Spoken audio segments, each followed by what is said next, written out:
Ya, assalamualaikum warahmatullahi wabarakatuh. Waalaikumsalam warahmatullahi wabarakatuh. Ya anak-anak, di hari Rabu ini tanggal berapa? Tanggal 13 September 2023 saya absen dulu untuk memulai pembelajaran administrasi infrastruktur jaringan kelas 12 di jurusan teknik komputer jaringan dan komunikasi. Saya absen dulu.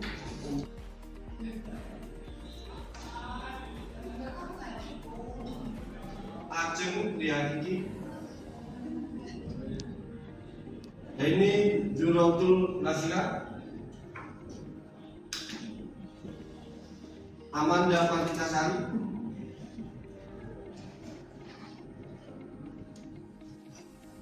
Widiani. Terima kasih anak-anak. Setelah saya absen, kita lanjut di pembelajaran untuk project di pembelajaran administrasi infrastruktur jaringan yang sudah kita kerjakan selama ini. Akan saya jelaskan secara garis besar sebenarnya bab atau subbab atau project pembelajaran administrasi infrastruktur jaringan itu ada namanya file level jaringan. Dan ini kemarin ketua projectnya siapa? Tahu kata-kata? File level jaringan? Siapa? Kamu isi. Sudah, silakan dulu. Teknologi atau file level jaringan ini garis besarnya seperti ini ya. Di pembahasan ada namanya teknologi. Artinya apa? File level itu adalah sebuah sistem keamanan yang fungsinya untuk memfilter. Filter itu artinya memilih. Filter. Itu teknologi file level ada yang sifatnya sistem operasi dan ada yang sifatnya hardware. Yang kedua ada jenis file level. File level secara garis besar ada yang berbentuk aplikasi atau sistem operasi dan ada yang bentuk. File level ini secara garis besar adalah sebuah sistem jaringan untuk memfilter atau memberikan sistem keamanan bagi server dan kliennya dari serangan virus yang akan menyerang sebuah jaringan. Tetapi fungsinya adalah memfilter. Artinya gimana? Dia itu file level itu fungsinya memfilter data yang akan masuk. Kalau yang keluar berarti ya sudah aman. Jadi fungsi dari file level secara garis besar memfilter. Ini adalah yang kedua ada namanya internet gateway. Internet gateway ini adalah sebuah jaringan yang secara garis besar diklasifikasikan sebagai jaringan namanya gerbang. Gerbang ya kita sebut gerbang. Gerbang yang mengatur keluar masuknya sebuah akses IP. Jadi ini gerbangnya. Gateway ini gerbang antara IP private atau IP public atau IP internet. Itu masuk keluar masuknya sebuah akses IP di gateway, cara mengolahnya. Bagaimana kita nanti membuat jaringan gateway, konfigurasi dan permasalahan yang timbul itu kita nanti akan pakai aplikasi simulator Cisco pakai Tracer, di mana nanti kita akan membutuhkan beberapa perangkat. Salah satunya adalah perangkat lunak atau router. Jadi itu internet gateway garis besarnya adalah gerbang keluar masuknya akses IP yang digunakan untuk menghubungkan jaringan dengan akses internet. Yang ketiga ada proxy server. Jadi di administrasi infrastruktur jaringan lebih cepat kepada klien. Jadi simulasi seperti ini. Saya tunjukkan bahwa ini ada server, di sini ada proxy server, ini proxy, dan ini saling terhubung. Ya, ini saling terhubung. Ini switch, ini saya, ini hub,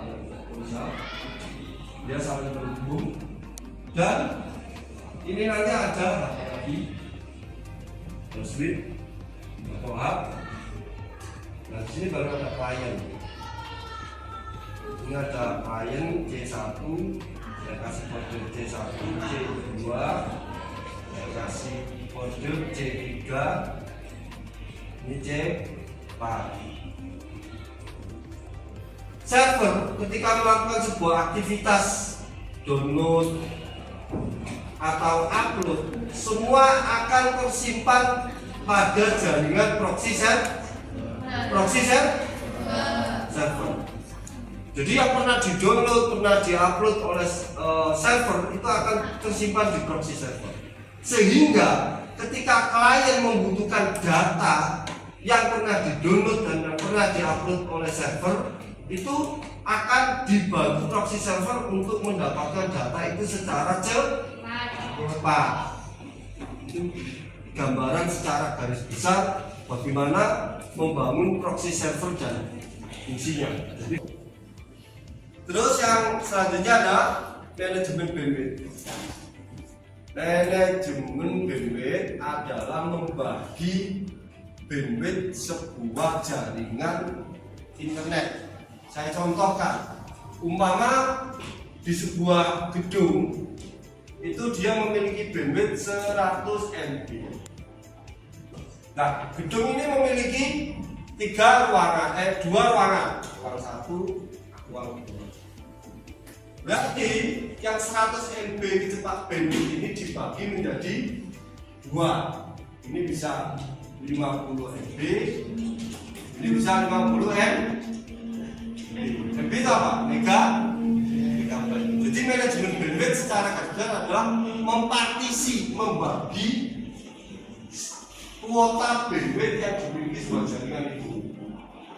Bapak gedung di satu Brontong ini punya bandwidth 100 MB, ruangannya ada dua, ya dibagi ruang guru sama ruang siswa 50 MB ya.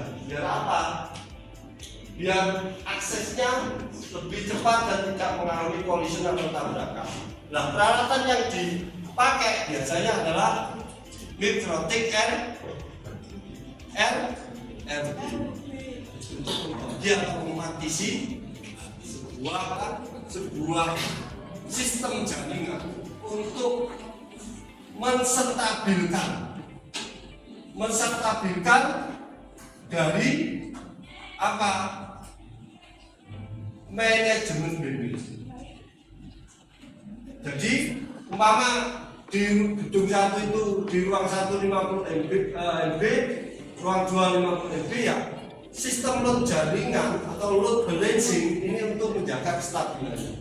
Caranya ngecek bisa pakai speed aplikasi untuk ngecek kuota speed test internet aplikasi untuk atau billion test untuk melihat apakah ruang satu stabil di 50 MB apa ada naik turunnya bandwidth kecepatan gitu. Itu adalah sistem load balancing. Maksudnya seperti itu, membangun sebuah sistem jaringan untuk menstabilkan pembagian manajemen bandwidth.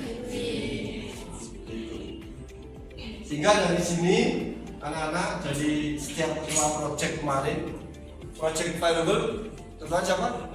Briana. Terus yang internet gateway kemarin projectnya siapa? Barul. Terus yang proxy server siapa? Siapa? Ini. Terus yang manajemen bandwidth kemarin siapa? Aulia. Terus yang load balancing siapa? Mana? Oh, aja. Dari penjelasan garis besar yang sudah saya berikan, saya persilakan dari anggota dan ketua project dari variable jaringan untuk bertanya yang kira-kira belum bisa dibangun. Yang variable jaringan, kira-kira apa yang ditanyakan?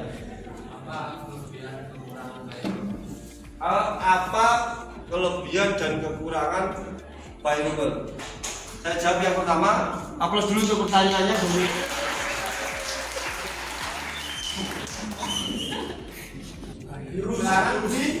Virus atau hal-hal yang bisa merusak akses atau koneksi internet jaringan. Itu kelebihannya. Nah, kekurangannya apa?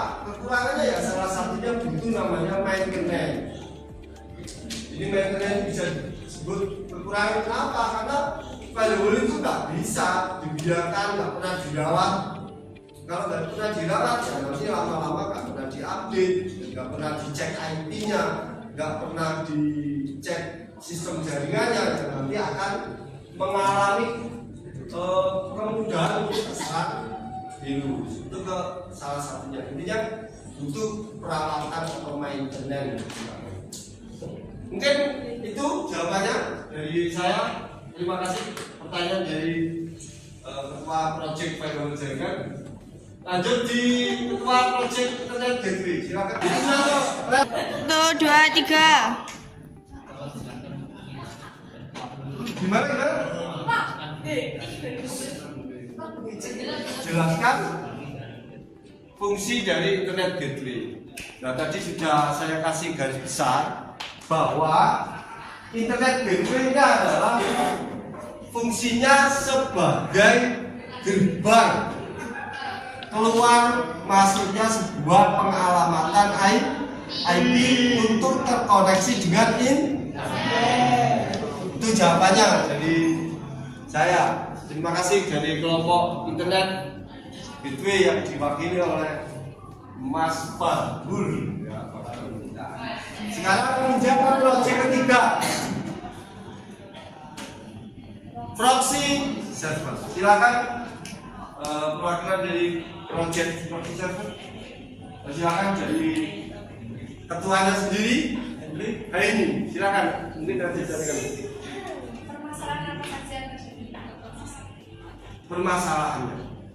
Permasalahan apa saja?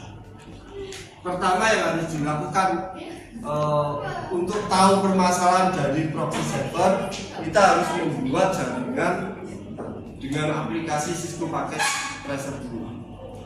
Ya. Nah, permasalahannya apa? Proxy server tetap masalahnya membutuhkan sebuah maintenance dengan cara apa? Sering melakukan maintenance pada IP. Kedua, IP-nya maintenance-nya gimana? Dicek. IP statis atau dinamis yang dipakai itu dicek terus agar apa? Akses internetnya itu lancar. Kadang-kadang kalau dibiarkan saja nggak pernah ada maintenance, ya itu yang terjadi apa?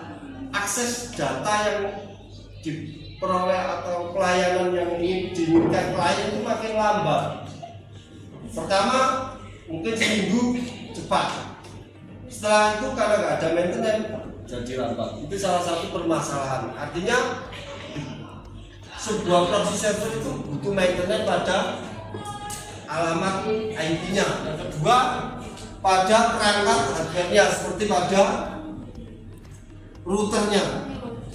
Biasanya kalau pas nggak pakai jaringan itu, tiba-tiba akses internetnya mati. Dicek IP-nya nggak bisa ya. Kalau cek IP nggak bisa, ya berarti routernya yang harus dicek. Apakah routernya yang rusak atau terjadi problem yang lain. Kalau IP-nya bisa dicek Pak, berarti ya kondisi IP-nya saja yang mungkin diganti atau di-repair. Itu pada proxy server. Terima kasih. Pertanyaan dari ketua project proxy server. Selanjutnya adalah manajemen bandwidth. Silakan kalau diwakili oleh Afri. Gimana untuk permasalahan yang bertanya dengan manajemen bandwidth? Bagaimana cara menentukan kebutuhan kebutuhan bandwidth dalam jaringan. Bagaimana cara menentukan bandwidth dalam sebuah jaringan? Kebutuhan bandwidth, cara menentukannya gimana Pak? Ya, kita tentukan dari kebutuhan kita.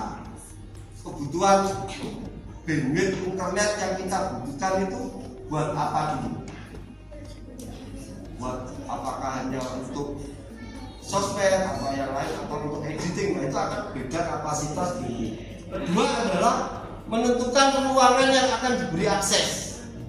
Semakin banyak ruangan, ya berarti semakin besar bandwidth yang dibutuhkan. Itu bagaimana cara kita tahu kebutuhan bandwidth kita. Yang sekarang lebih tahu ya kita berapa ruangan yang akan dikasih akses, berapa jarak yang akan dijangkau oleh akses internet itu. Kalau jaraknya 1 kilo kan berarti bisa bandwidth yang digunakan harus lebih besar. Karena apa? Penggunanya juga akan lebih banyak. Seperti itu. Terima kasih untuk project manajemen bandwidth. Yang selanjutnya download Belancing. Mana? Perwakilan. Oh silakan Mbak Kiri Rajeng. Bagaimana cara mengkonfigurasi load balancing? Cara konfigurasi load balancing yang pertama tadi saya sampaikan, kita harus melakukan dengan simulator dulu ya. Kita lakukan dengan simulator sebelum dengan perangkat yang asli ya. Sebelum dengan perangkat yang asli. Yang kedua, konfigurasi load balancing tetap seperti kita membangun. Pertama harus menentukan berapa komputernya, terus nanti servernya itu ditentukan mana server, mana router, dan pemberian alamat IP-nya. IP servernya itu yang dikasih yang berapa, pemberian alamat IP untuk internet, untuk server, untuk server, pemberian alamat untuk komputer server, komputer proxy, dan komputer klien. Terus yang ketiga, karena pengalamatan IP internet itu biasanya sifatnya sudah dari penyedia jasa internet. Artinya sifatnya itu public atau private yang sudah diberikan. Contoh, kita itu ngambil akses internetnya dari Beliau, ya berarti nanti akses IP-nya yang dari bandwidth-nya itu dari Beliau. Secara gampang begini cara konfigurasinya, kita tentukan alamat IP-nya server, proxy server, klien, sama alamat IP akses internet. Seperti itu. Mungkin itu jawaban dari saya. Kira-kira ada yang lain yang perlu ditanyakan? Tidak ada? Kalau tidak ada, silakan. Hari ini kita harus mencoba praktek dengan simulator Cisco Packet Tracer, dan kita akan presentasikan seperti apa membuatnya, sehingga pembelajaran administrasi infrastruktur jaringan ini bisa sesuai dengan target pedoman buku yang kita pakai di kelas 12 teknologi jaringan dan telekomunikasi.